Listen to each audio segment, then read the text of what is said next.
What's up, everybody? This is page 391. Thank you for checking in. Thank you for clicking forward and continuing to watch these videos to get the notes that you need, the information from this lesson.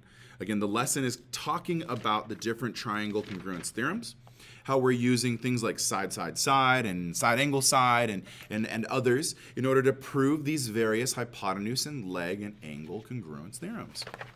Well, page 391 says you've already got access to four of them, 1, 2, 3, 4. You need to choose which one will work to prove if the triangles are congruent or not. So to be ready for it, have leg angle created. That was from the previous page. Have leg leg, also from the previous page. Have hypotenuse leg from a couple of pages before this one. And then hypotenuse angle, which is from the previous topic. Let's talk about what we need to know. If the information provided is enough information to prove that triangle CSP is congruent to triangle WDP. And then later on down here at the bottom, if there's enough information to prove that triangle WNZ is congruent to triangle ZHK. That's our goal. Okay. Let's start with number one. Remember this first question, right? This is question 2 of the lesson, but number 1 for our video. So let's first of all bring in some highlight, right? We have, I'm gonna bring in like another pen too. Let's say that if CS is perpendicular, so the upside down T right here, I'm going to draw an arrow to it and write the word. It's also a vocabulary word. It has the T on it. That means perpendicular, which if perpendicular, then a right angle. So CS and DP are perpendicular. I'm going to sketch the box in this color. And then WD is perpendicular, so I'm going to circle that and draw an arrow there, to SD. That means I'm going to draw the box in this color. That's literally all it's trying to do, is show that there should be a box drawn in the corners. Okay, now P is the midpoint of CW. So if P is the midpoint of CW, then that means that CP and PW are congruent. Here's the last one. Do you spot it? Do you spot it? When you have two lines that cross, the angles created in the X of the two lines that cross are congruent. So time for the yellow highlighter for the angle to come out. We're going to highlight this angle, DPW, and we're going to highlight this angle, CPS. I don't like the acronym. SPC. We're going to highlight both of those. I'm going to put a little angle mark in there too because they're vertical angles. And then, let's just check for a minute. I don't think there's anything else we're going to get out of this card. Do we have a leg and an angle? Well, no. I'm trying to be consistent. I'm not highlighting legs in pink or orange. There's no information in this picture worth highlighting either leg orange or leg pink. So that even rules out leg as an option. I didn't highlight any of the legs pink or orange, the leg being CS, DW, or SP, DP. I didn't highlight any of those. I guess it also rules out hypotenuse leg as a card to use because I didn't highlight a leg. Get it through your mind. I highlighted an angle. This is actually a hypotenuse angle diagram. We have the hypoteni. We have these two green lines that are the hypotenuses for their triangles.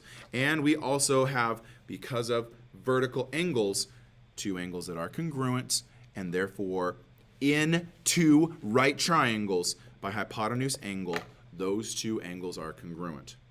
Those two triangles are congruent. So yes,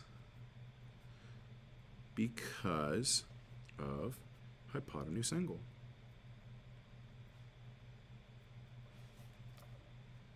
Congruence. Okay. You should probably list it. I should probably ask you to list it. Let's move on. All right, here we go. Pat always trips on the third step, and she thinks that the step may be a different size. Therefore, the contractor told her that all the treads and risers are perpendicular to each other. Is it enough information to state that the steps are the same size? In other words, if WN is, there's that symbol again, perpendicular.